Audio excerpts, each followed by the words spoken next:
This presentation is on Chapter 11, Leadership and Organization, from Organizational Behavior by Steve McShane. We will cover what leadership is and some of the different perspectives and theories in leadership.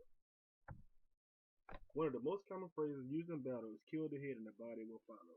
This is a statement detailing just how important leadership is in battle and likewise in organizations. Leadership is essentially responsible for the success, which includes effectiveness and efficiency of a company, and that's done whether through motivation, organization, offering of rewards and penalties, and the environment that is created for the worker.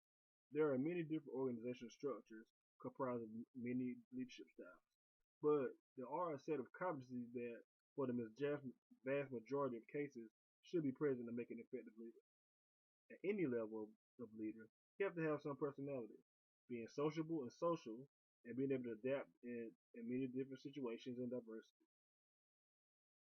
Thoughtfulness and being able to sympathize and show that you care about others is not a quantifiable skill, but is definitely valuable as a leader. You have to be driven internally to achieve, as well as understand and be confident in your own skills and abilities. And you have to know what motivates you to want to lead. Integrity is also a skill that leaders have that pretty much goes without saying. An effective leader must have above average knowledge of the products or services, industry, and general business, as well as the cognitive and emotional ability to process information, to either analyze data given or make decisions on the fly. Another theory is the behavior theory of leadership. There are two main categories of leaders. One type are people oriented, where they are more likely to listen to employees, show interest in others, and compliment employees for their work. The second type is task-oriented. They're more likely to assign work and clarify responsibilities, set deadlines, and evaluate and/or provide feedback on work. The path goal theory falls under the contingency theory of leadership, based on four leadership behaviors: directive, supportive, participative, and achievement-oriented. Along with the four contingency skills,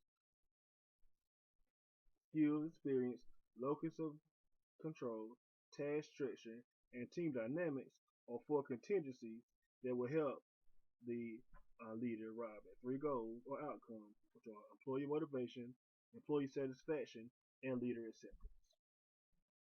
To set a scenario, David has been working at his company in his position for a year. He has one main set of related tasks, which are relatively easy and mostly easier than the rest of his team. But yet, David still needs a high amount of assistance and guidance and still does not perform his task well. Under this theory, as a manager, I would definitely clean up on my supportive and directive leadership behaviors first, by letting David know that any resource he feels he needs to improve performance will be made available. I will try to understand and help David overcome any roadblocks, whether work or non-work related. Then I will reiterate the performance goals of work expectancy based on service time and highlight the shortcomings that he's had thus far. We will go over any team dynamics and see if there's anything that we could do to make the way he has to do his job better to possibly yield better outcomes. Hopefully this will provide motivation for David and acceptance not only from him but also from other employees that will see that if they encounter problems that I as a leader will be a resource as well. A similar style of leadership is the situational leadership theory, where the manager basically bases his style on the employee's motivation and their ability and tailors their encounter based on that. A common type of leadership is transformational, which is essentially creating a vision or plan, communicating the vision, modeling the vision, and building commitment toward the vision. These are the main components. Although this could be at any level, I see transformational leadership as definitely the CEOs and the government heads. One of the strong points of an effective leader is being able to communicate, whether it's with employees, stakeholders, or consumers. Communicating the vision of the company or the strategy to raise revenue or a new standard operating procedure will in many ways determine the effectiveness of the reaction that will be given by the employees. Getting everybody to buy in and being on the same page is vital to a company's success. Also important, especially in today's time, is modeling the vision. Being believable, authentic, and transparent where your employees believe what you're conveying to them and believe that you believe it.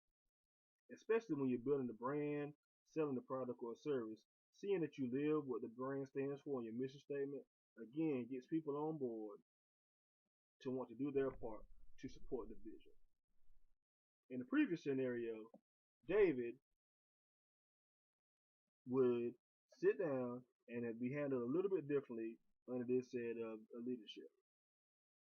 David would be called into the office, like before, a performance review. David would review the standard operating procedures and performance standards. He would be given make sure that he has been given a clear understanding of what is expected overall and what is expected from him in the next few weeks to months as a period where he'll be monitored to see if he improves his performance.